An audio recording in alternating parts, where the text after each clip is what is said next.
Azimba zvese ndava nerimwe vhidhiyo nhasi ndane nerimwe vhidhiyo risiri remagame. Musazoshamisika kuti komuchini ndakatoita zvemagame chete ko nhasi akuita zvemaridhim ezimudhanzanzi. Ndazongofunga kuti ndongoita chero chane ndafunga nguuploada payoutube channel yangu. Maybe pamwe zvinomeka sense techingoona nekufamba kwenguva zvinochifamba sei. Saka izvozvo ndingoratidza kuti munogadzira sei chiridhim chakaita sei chezimudhanzo. Muwano idea kuti zvinoitwa sei, vanoita sei vakomana ana PTK ya. Saka tongopayo idea yacho mudziso kuti ana PTK vanozvifambisa sei. Kana mawana idea at least munokwanisa kana kugadzira chako chiridhim chezimudhanzo. Saka rega ndikunzwise zvichagadzira. Mwangonzwa chinhu zvakaratidza kuti ndikagadzira sei. Rega tikunzwisei.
Anyway, mawana idea yacho zvanogedza kutaura.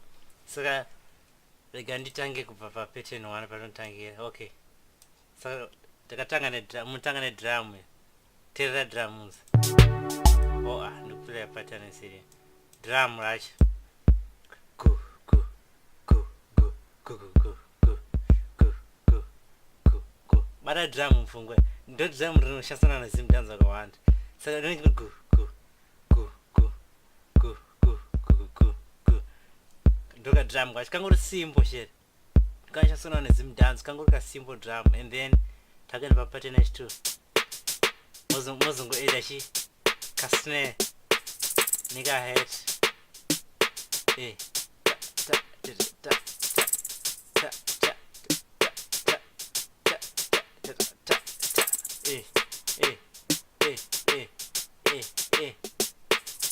Mutwana jazz ndazvitarisisa tataenda papattern 3 tingori kangori kadum kadhako but ndotinongoshandisana nezimudhanzo kati du kubva kati futi du kati du. Hey, mawana idea yacho and papattern 4 ndizvakaita.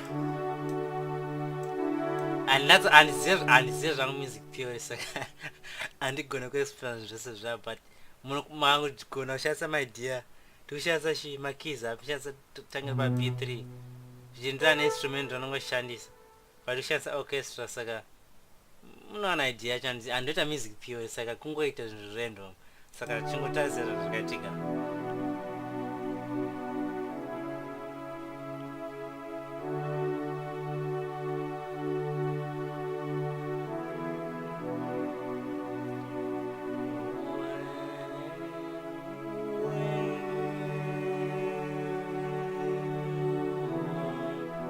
Hey, one idea.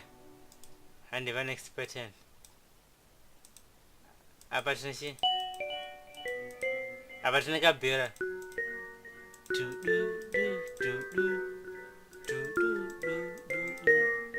Ne, mwana idea tasa kabhera.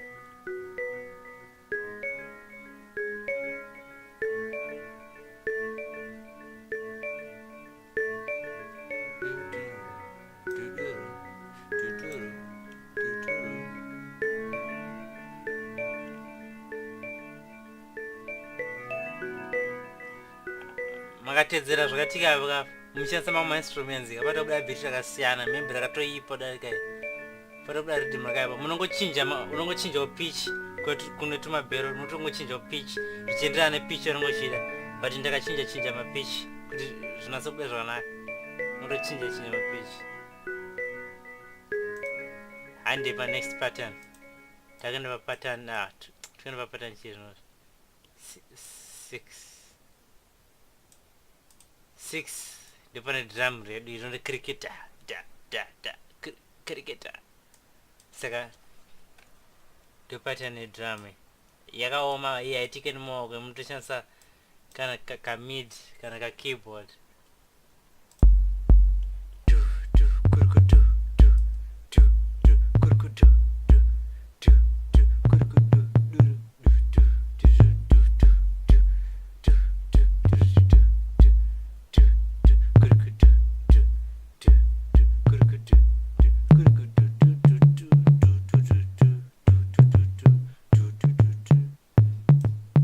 Tarisisa marhythm esedzimudance anoshandisa chidrum rori kuti gudu anoshandisa drum rese harinetsotedzera drum rori mangoisa chuna chemusoro cheri kuti pandi gudu hazvinetse madzuka kuti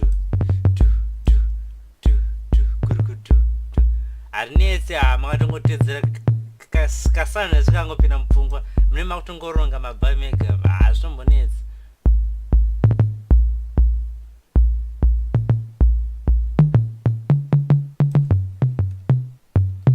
Musakana kuchinja futi mapitch munochinja pitch pamunoona panoenderana nekuchinja kwepitch.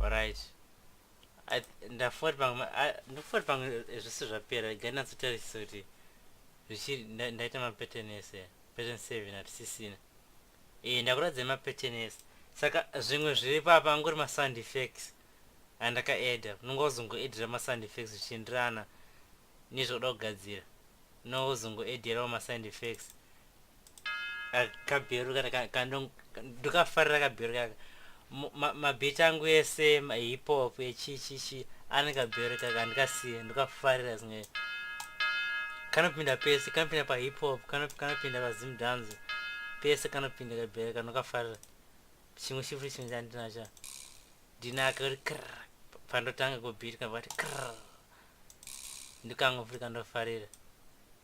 Apa tine chiraiza uza zvanoedza taura anyway saka ndochinoraiza kuti bhiti ritange ndakangoedha tumaeffects twakangowanda ani mwana patotanga nebhiti saka panobva papinda karaiza adiwa kirikidzi ari mazona mawana idea yacho ndo idea yacho unotingoedha tumaeffects pese pese kangari apa terera karibati pakadzamwe kati cherera muzi makanza kati kabhero kaka ndoti maeffects tomufana kuedha iyi synthesizer ndoti maeffects twamoda kuti bhiti natsokuda zvakanaka think video yangu kukurisa alright ndakuperera panapa video rukurisa but I think mawana idea munongodudza kuti ndizogadzira mamwe kana muchida zvichienderana kuti vanhu vakawanda vanhu vangana va request saka minimum ndongoita kuti 5 vanhu vanenge va request because handizivi pamwe zvinenge vanhu vachizvifarira kandi havazi saka toda kuziva munonipawo feedback yekuti marifarira kandi hamuna saka kana pasina feedback hapana chandoita ndongoregedza kugadzira saka peace.